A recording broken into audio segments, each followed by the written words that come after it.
Present का day 46 है। और आज जो मैंने अपना टारगेट सेट आउट किया है वो है मेरा स्टील स्ट्रक्चर का घासेट बेस, कॉलम बेस और क्या बोलते हैं कॉलम स्प्लाइसिस को मेरे को रिवाइज करना है, फुली रिवाइज करना है।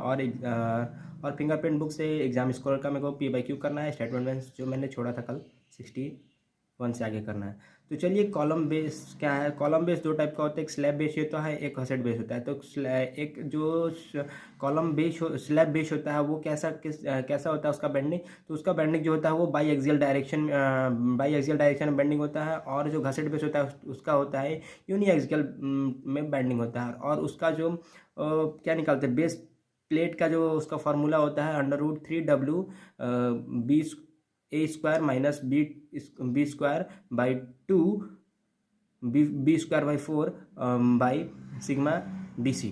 ठीक है। फिर आगे देखते हैं उसमें कि मैकेनिकल स्मूथ सरफेस में उसका क्या लोडिंग कंडीशन होगा। तो 50% बियरिंग में जाएगा और 50% क्या जाएगा कनेक्शन में। और जब आपका नॉन मशीन और रफ सरफेस होगा तो उसमें क्या होगा 100% कनेक्शन होगा। किसमें पैसे के टाइप का क्या है section connecting along the length, जो लेंथ के अलोंग जो सेक्शन को कनेक्ट करेंगे वो उसको हम क्या बोलेंगे कॉलम स्प्लाइसेस बोलेंगे। और उसका जो हाइट होगा वो कितना h/3 to h/4 पे उसका हाइट को लेंगे। और उसका जो रोटेशन का जो पोजीशन होगा वो कैसा होगा कि आपका रोटेशन कॉन्ट्राफ्लेक्शन पोजीशन में होगा। तो चलिए हम लोग आगे बढ़ते किसके और आगे बढ़ते हैं हम लोग जो एग्जाम स्कोर का फिंगरप्रिंट बुक का P/Q लगा रहे हैं उसके आगे बढ़ते हैं। तो फिर इसमें आगे जो है वो क्वेश्चन है कि what is the following statement related to hydration of cement is are correct. पूछ रहा है कि इसमें से हाइड्रेशन ऑफ सीमेंट के कौन सा स्टेटमेंट सही है। तो फर्स्ट है कि hydration of cement being as smooth as water its contact with cement.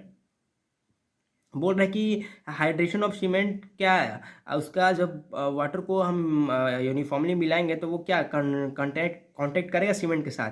तो इसका स्टेटमेंट ये है। दूसरा है कि hydration of ordinary Portland cement is exothermic reaction. क्या जब हीट हाइड्रेशन ऑफ हाइड्रेशन में कोई एक्सोथर्मिक रिएक्शन मिलता है कि नहीं मिलता है। तो इसका जो दोनों जो स्टेटमेंट है वो दोनों सही है, क्योंकि एक heat of hydration of cement का जो होता है कि the chemical reaction between cement and water is known as heat of hydration. जो रिएक्शन हुआ किसके किसके बीच में सीमेंट और वाटर के बीच में रिएक्शन होगा उसको बोलते हैं heat of hydration, heat of cement बोलते हैं। ठीक है। तो